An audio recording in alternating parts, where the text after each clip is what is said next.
When are these third period collapses going to end? Nashville scoring three times in the third, forcing overtime in the Preds 5-4 win.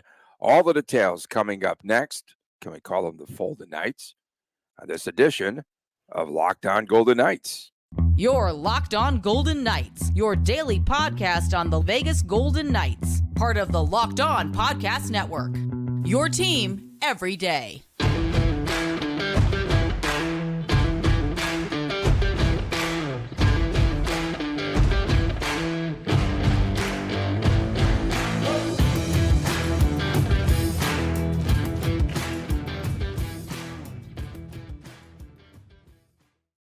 Well, hi again, everyone. Tony Cardasco, Chris Golick from Las Vegas. Thanks for making us your first listen each and every day. Find us wherever you get your podcast and subscribe to the YouTube channel, Locked On Golden Knights. We are brought to you today by FanDuel.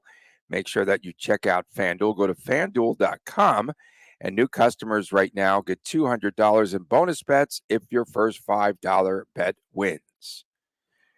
VGK falls apart at the seams in the third period once again, but this time they were able, at least, Chris, to get the 1 point that was needed. You want any sort of points at this time of year. 5-4 the overtime loss in Nashville. The Predators now with points in their 18th consecutive game, and VGK now has allowed 36 third-period goals since February the 1st. Think about that. And a lot of the times it's been to teams too, Chris, that are not even in the playoff picture. No way the Vegas Golden Knights should have lost this game in this manner. Fair. 100,000% fair. You have a 3-1 or a three-goal lead going to the third period when there's 10 games left in the season. The game's got to get closed out. There's no ifs, ands, or buts about it. At the end of the day, and we talked about this probably on Monday's and Tuesday's pod, where we said beforehand, if the Golden Knights find a way to get 3 points in these first two games, that's a win. That's a win. So at the end of the day, I think you take the positive from that. You look at the circumstances, and Golden Knights got 3 points heading to the back half of this incredibly tough road trip. And you have to assume Logan's going to go both of these games, which will be an upgrade in net and onward and upward, I guess. Yeah, last night's instance of giving up those 3 goals in the third, man, this game played out exactly how I thought it would, because VGK on the tail end of the back-to-back, I didn't think that they would have an utter collapse. But again, fast start. And then we knew that Nashville would have a push. And then we knew VGK could wear down, and they did in that third period as they yield 3 goals over 8 minutes. Do you want to talk about the Gustav Nyquist goal, the one that was disputed? Was that offside? I mean, at the end of the day, no, it wasn't. But all the different camera angles that we saw on the home feed, to be fair, there was one where they go frame by frame, and it looks so close. I thought it was offside. Me and Chris were watching the game, and I thought it was offsides before I even saw the replay. Once Cassidy threw the challenge flag, so to speak, for the offside, he's got a pretty close to impeccable record in that circumstance. So I felt pretty strongly, especially knowing the circumstances of the game and the fact that coach was willing to risk the penalty kill. Dumbest rule, by the way, that you have to give up a man advantage if you're wrong on a challenge, but that's another show for another time. Once Cassidy challenged that, I felt that the goal was coming back, and then you're watching it. It was so close. You had to go to the perfect frame. It was so to close. See.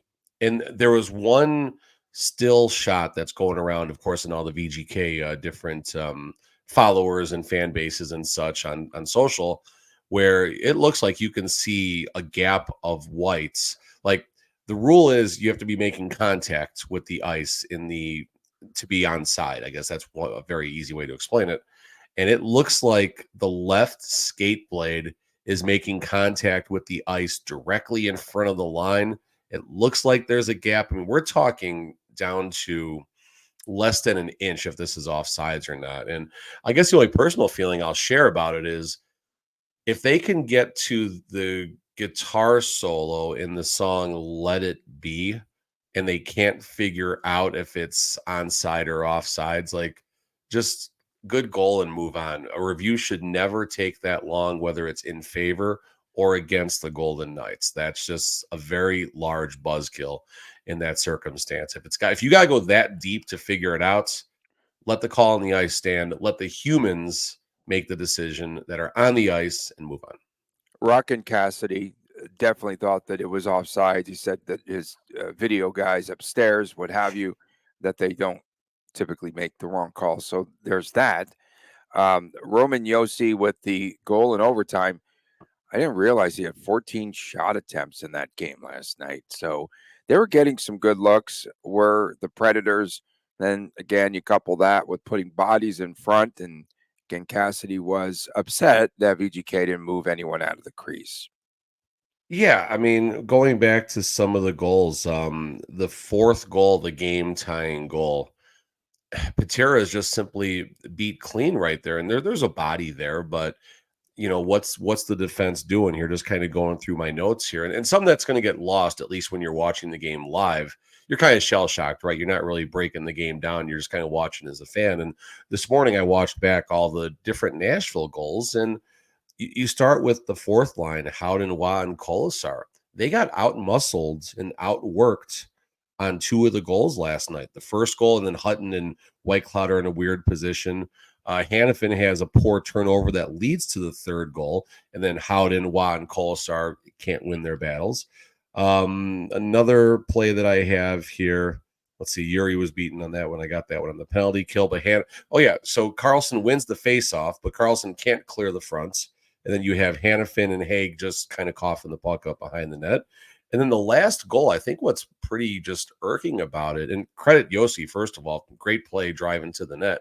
But there was a Nashville forward going off for a line change. So it's a 2-on-3 circumstance. You got Shea Theodore, Jack Eichel, and Chandler Stevenson out there, and not one of them can put a body on Yossi, who's a great player, but it's a 2-on-3 circumstance with one player driving, and it's not like those three were anywhere else. They were right there in the crease. So, Yossi, very good opportunistic play, but there was a lot of breakdowns in this game that I think the fans kind of forgot about because all anyone wanted to talk about was the offsides. Yeah, for sure. And they blamed the refs again and all that. Yuri Patera, what about his appearance in net last night? Outstanding for 40 minutes. Outstanding. He was I told you absolutely. Foley right now is working very diligently in petitioning the league to play 40-minute games. I walked It into could that one, happen. I guess. I walked into that one. I You mean, walked right into that. like we talked about, we felt the first goal was of dire importance last night. Well, the Golden Knights got the first three goals and then had a 4-1 lead. We both felt Nashville would make a push. They made a pretty dang strong push when the dust settled right there. Back to Yuri Patera, I think, I'm not going to talk about a fatigue issue there because he hasn't played in the NHL in how long. And, the Silver Knights schedule has been very chopped up. So there was nothing to suggest that Yuri would have been on tired legs or anything like that. But like I said, he got beat clean on one goal. Another goal, he just deflects into the worst possible spot on the ice. I think that was the second. Yeah, that was the second goal of the game. So, Yuri at the end of the day was very mid, I guess. And, this is one of the questions I asked Kelly McCrimmon about early on in training camp, what his confidence level was in the goaltenders should Logan and or Aiden go down for long periods of time. And despite all the goalie injuries, I think this is only Yuri's fifth or sixth appearance on the season. So that says a couple of different things right there. But point being is we need Aiden Hill back soon because Yuri Patera is, no disrespect, but nothing better than a stopgap. And thankfully, there's no more back-to-back games for the Golden Knights this season. Yeah, and Patera had the one big play. I think it was on the breakaway on Barry. I think he stopped him on that one breakaway. For two periods of great hockey, full marks. 2 periods of great hockey. It's amazing. Barbashev, Howden, Theodore, and Carlson scoring goals. Thank you so much for blowing up my timeline when Vegas Bjorn scored a goal.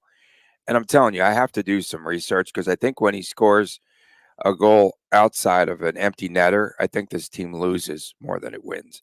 So I felt pretty confident there. I would have bet that third period on FanDuel. And then William Carrier. Carrier is out of action again and day to day with an upper body injury. Yeah, I mean, I didn't catch specifically what happened, and No. Carrier, fun player when he's on the ice, definitely one of the quiet, kind of subtle leaders on the ice, but can't stay healthy. And contract year for Carrier, I can't imagine there's a path for him to returning. But obviously he's going to hopefully he's going to help out down the stretch. And Pietrangelo remains out with this illness. Yeah. That's Illness. what I got. That's right. Illness. Okay. No. One of the things. So, did you watch the presser though, where Cassidy back to that offside penalty? He just had me cracking up there because he was just rocking last night. I mean, you could tell when he's upset. He was upset. He was pissed. He was upset, but I think he also handled it well. I think he started by saying it wasn't the end of the world, and yeah, I think for all the fans that were flipping out last it's close. Night, it's close to it. It's close to the end yeah, of the but world. I mean, for all the fans that were upset last night, I think if you watch Cassidy's presser, I think it gives you a fair diagnosis of what happened in the game. We're talking about the back-to-back. Cassidy made the comment he felt the Golden Knights were a well-conditioned team. I thought that was a fair statement.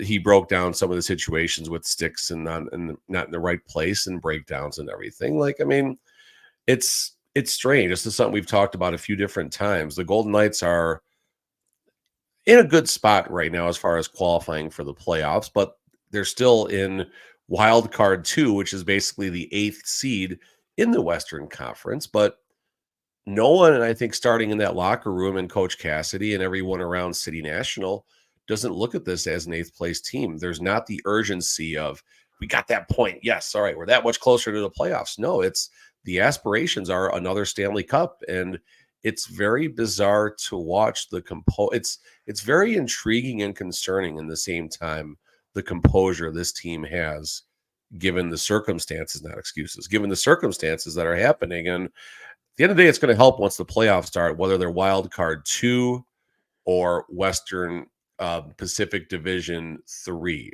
That's most likely the two outcomes for the Golden Knights. Last night's defeat to the Preds is going to make it really tough to climb to that spot, to wild card 1, especially how hot they are. But the LA Kings is only a point of separation right now, and the Kings, I think, got 1 game in hand, though. Yeah, they have 1 game in hand.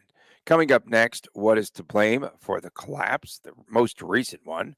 We'll get to that when we return right here on this edition of Locked On Golden Knights. Passion, drive, and patience. What brings home the winning trophy is also what keeps your ride or die alive. eBay Motors has everything that you need to maintain your vehicle to level it up to peak performance, from superchargers, roof racks, exhaust kits, LED headlights, and much, much more. Whether you're into power, speed, or what have you, or style perhaps, eBay Motors has got you covered with over 122 million parts for your number one ride or die. You'll always find what you are looking for. And with eBay Guaranteed Fit, your part is guaranteed to fit your ride every time, or you get your money back. That's right, because with eBay Motors, you are burning rubber and not cash. With all the parts you need at the prices you want, it's easy to turn your car into the most valuable player and to bring home that win. Keep your ride or die alive with eBay Motors. Go to ebaymotors.com. Eligible items only. Exclusions apply. eBay Guaranteed Fit only available to U.S. customers. Welcome back on this edition of Locked On Golden Knights. Tony Cardasco, Chris Golick, and the fog is rolling in on today's show. Appreciate you tuning in. Thanks for making us your first listen. Do you realize yesterday we had, I think, the all-time record for audio downloads for one day on this show? I got a feeling it's going to be second place by the time today's done, but that's pretty awesome. Think, okay, so why do you think we're going to get good numbers today? I'm not being controversial or anything. Oh, I had a good day on Twitter yesterday. I had a great day. I saw you were mashing it up. Good day yesterday. Thank you so much for taking some of the attention off of me. Of course, we've got WTF, What the Friday, WTGF, What the Good Friday coming up this week. And then on Saturday, Do we have to it's behave? it's a Chris and Chris show. Do we I have to don't know. behave for the one show We on never, Friday? we never do. Okay, I good. gave up behaving for Lent. I gave up behaving. That's pretty good. Yeah. Okay. So let's talk about this latest collapse. And then again, since February the 1st, you can go back here. Post All-Star break with this team, even a little bit before, 36 goals given up in period number 3. Some of those big goal games against schlubs, teams not even in the playoff picture right now, the Buffaloes of the world. Unbelievable that they just collapse in the third period. Again, are we going to point towards fatigue for this latest collapse, or what are your thoughts? I mean, I think let's start with what we shouldn't be blaming, and let's start by not even getting too deeper into the offside situation. Everyone for this particular game is saying, "Oh, well, if the that doesn't happen, then the Golden Knights don't go on the penalty kill, and that never happens." Stop it! You can't excuse that poor penalty kill at the end of the game because of the offside situation. I think that's a terrible way to look at it. And then everyone is forgetting in the first period of the game, and Wayne D, the former arena announcer that was partnered with Mark Chinook, I think seasons 1, 2, and 3, or at least seasons 1 and 2. Great dude, guy moved to Nashville, and now he's the in arena announcer for the Preds. And of course, that's his team now, and they're paying his salary. So of course, that's where his alliance is going to be. But he posted early in the game where Hanifin is just grabbing and like he's jet skiing with one of the Predators' sticks as it created a scoring opportunity and a goal for the Golden Knights. So both teams were the benefit of a good call or a bad call or a non-call, however you want to put that. So let's not blame the officiating for this collapse. And was it a good challenge by Coach Cassidy? I think that's something we can ask ourselves. And I think the answer is yes, Tony, right? Do you think, I mean, even given the how important the situation was, when you have to get that close to determine onside or offside, it's a coin flip. And I think I'm willing to flip that coin right there. In this circumstance, I mean, circumstances, excuses, whatever. That's been one of the many narratives of the season. So let's talk about the circumstances. Back to back, Nashville Preds are a pretty good team. They're the best team in the NHL since they failed to elevate their game early in the season, and they lacked a desire, and they couldn't go see U2. And look what they've done since. They haven't lost a game in regulation. So back to back, Nashville's on fire. Golden Knights' third period are not going well at all. Their third periods are terrible, as Tony pointed out. That's the reality that needs to be acknowledged. There's no Pietrangelo. The third string goalie is in there. Like, this is an unrealistic circumstance that won't come up in the playoffs, most likely. Yuri Patera hopefully is not going to be starting games. Hopefully Pietrangelo is going to be back. Is that an excuse? Fine, say what you want about it, but in the playoffs, I think this game plays out a little bit differently with many of the same things happening, I guess. I mean, the Preds had to empty their clip in the third period to beat the Golden Knights, and they barely did. They got there in overtime. They get credit for that 100,000%, but this isn't, I almost said something I shouldn't have. This It's isn't not a the end of the scenario. world. It's not the Yeah, I end was of going the to say world. something else, but yeah, it's definitely Okay. not the end of the world, as Cassidy said. I'll buy that one. I'll buy that. Okay. It's physics. Cassidy citing physics on that offside review. That's what he said. Yeah, something about physics. Physics will tell you that was, an offside or something. Okay. He felt that Nashville scored. He might not have been wrong, and it might have been a bad call. So what? So what? Bad calls happen. Get over it. He felt that Nashville scored on all of its chances. He said that they got inside in the third period. This is part of that meltdown. And he said that they have to play a lot heavier and a lot heavier in the slot and when it matters. And Yes, this is where they've missed the point here. And that's one of the reasons why third periods have really sucked. But again, who's going to be the heavy and start? I thought that maybe we would see the players like Hanifin in there. I thought we'd see more Mantha playing, those gritty moments for VGK and doing a lot more. He's more finesse than I thought. Anthony Mantha. I thought he'd be more physical. I'm sorry. That's just my own opinion. I thought he would at least get inside and get to the Yeah, dirty areas. I mean, right. whether you A huge link that to body. physicality, but I'm with you 100,000% on that. I don't think Hanifin's checking the boxes based on What's what 100,000% today? It's the 15th time you've said that.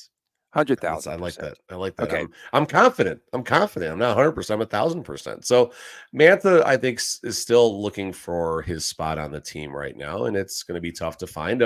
Paul Cotter had a big opportunity last night, and I think he didn't play very well. There was he got tangled up with a player somewhere. It was before a commercial break. I don't know if it was the second or third period, but point being is he gets tangled up with a player. He gets back in the play, but he completely overskates his coverage and left a player all by themselves right in front of Yuri Patera. Thankfully, it didn't lead to a goal, but that's another example as to why Paul Cotter is unable to crack this lineup, assuming there's 20 healthy forwards. I mean, I think he's probably the 20th best forward option right now, which that's he sucks up 66. I don't say so I say sucks up like he's able to play 60, 65 games. And then when it matters the most, that's when he gets kind of shuffled off to the side. So we'll see how that wears on Paul Cotter's career down the road, I guess. If VGK continues in this path, even if they sort of limp into the playoffs, they're not going to go very far. And again, it was Noah Hanifin last night who said we played a good 40-minute game. There's a pattern definitely here. There's, for some reason, they're not closing out games. They're not finishing. They talked about finishing the other night. The killer instinct isn't there like previous seasons. No, there's no killer instinct. Season 5, when things were going we have bad, so many I injuries. don't remember them blowing injuries, bad. We have so many injuries and bad ice. In season 5, when things were going very poorly for the team, I don't feel, maybe that team didn't have as many leads, but I don't feel like that team was coughing up leads like the season 7 reigning Stanley reigning Stanley Cup champions are. The Cubs. It's baseball season. Coming up next, we've got Marchessault or Hanifin. If you had your choice, which one would you sign over the other? Extend. We get into this topic when we return right here on this crazy edition. The fog is gone. It's lifted. Of Locked On Golden Knights. Hey, I'll tell you what, March Madness and Marchessault Madness are really heating up here. As everyone's gone dancing here, well, my brackets are busted for sure, but that doesn't stop you from betting the individual games. Right now, new customers at FanDuel get $200 in bonus bets if your first $5 bet wins. That's $200 to use on point spreads, money lines. You can even pick who's going to win it all. Just visit FanDuel.com/lockedon and bet on college hoops until they cut the nets down. That's FanDuel.com/lockedon. Welcome back on this edition of Locked On Golden Knights from Las Vegas. Tony Cardasco and Chris Golick reporting. We appreciate you making us your first listen every day. You can find our podcast wherever you get your podcast. And, of course, on Apple and Spotify, Odyssey, globally. Moving up now to slot number 3.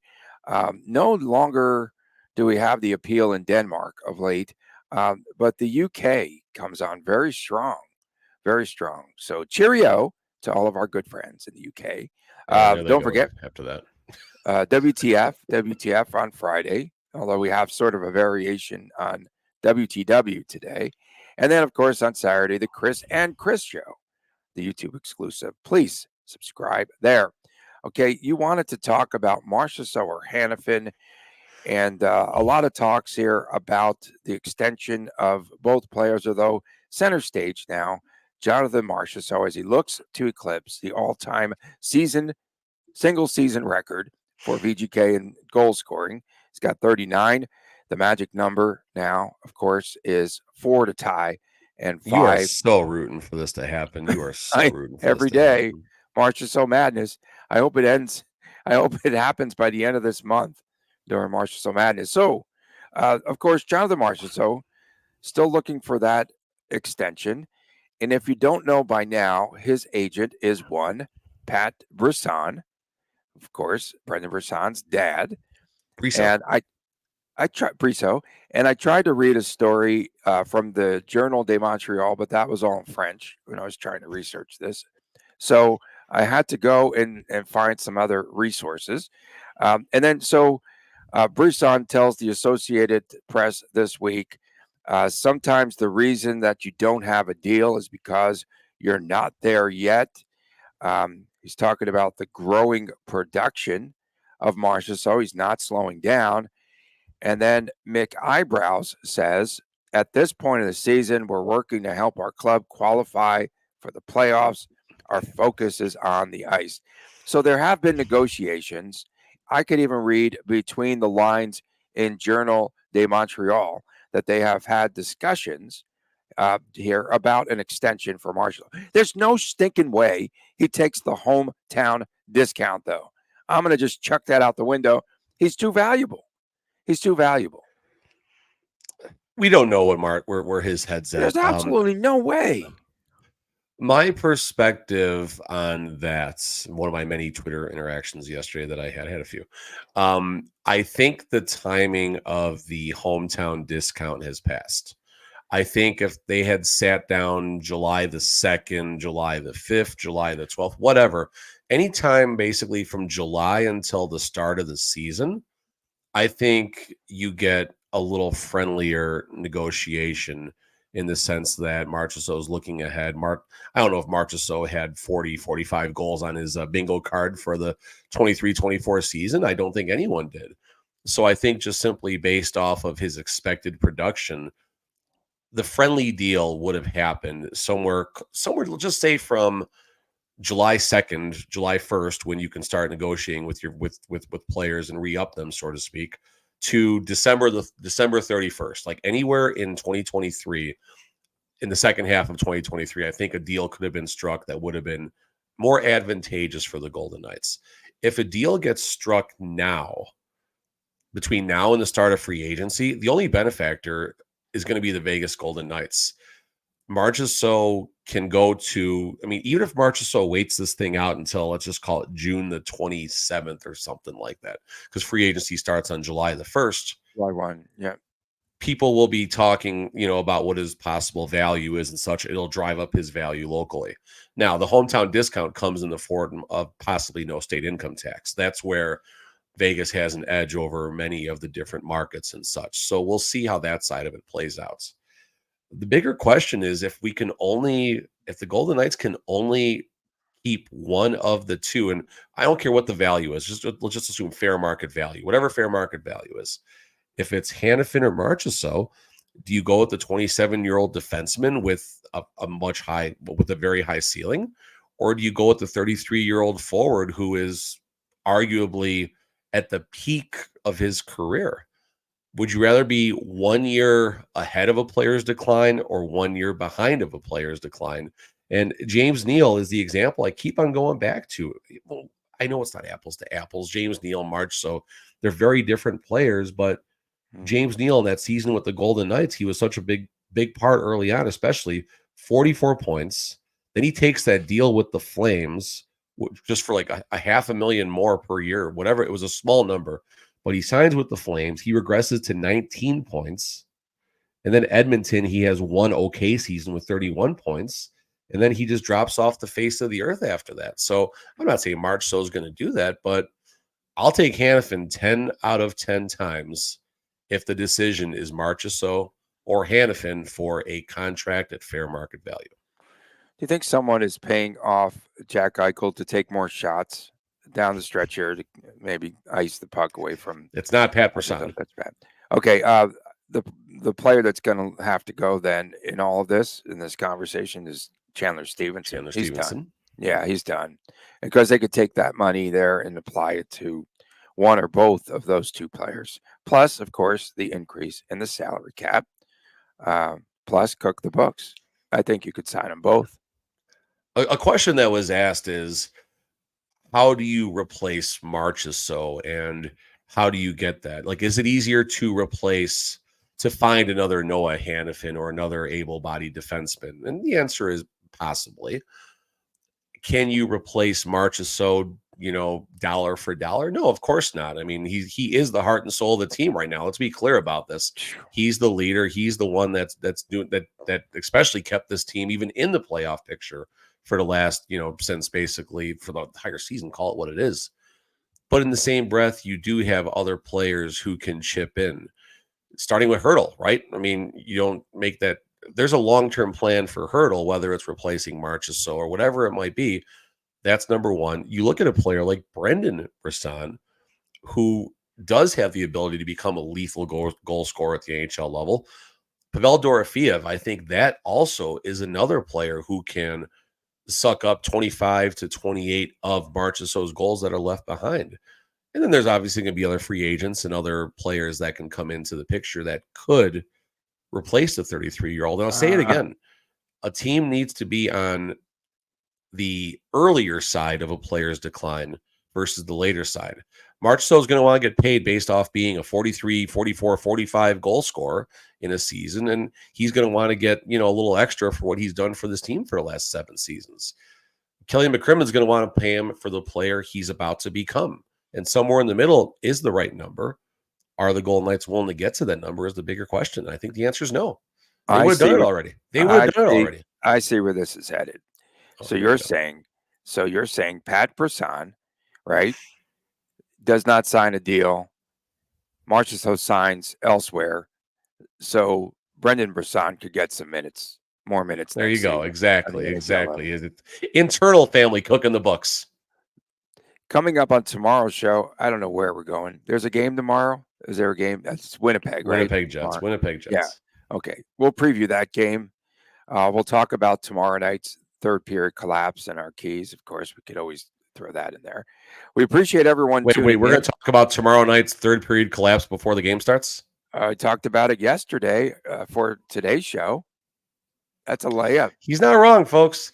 And here's another thing, Tony, really fast before we're done. I know there's like 6 people watching this late into the show, but I'll say it again.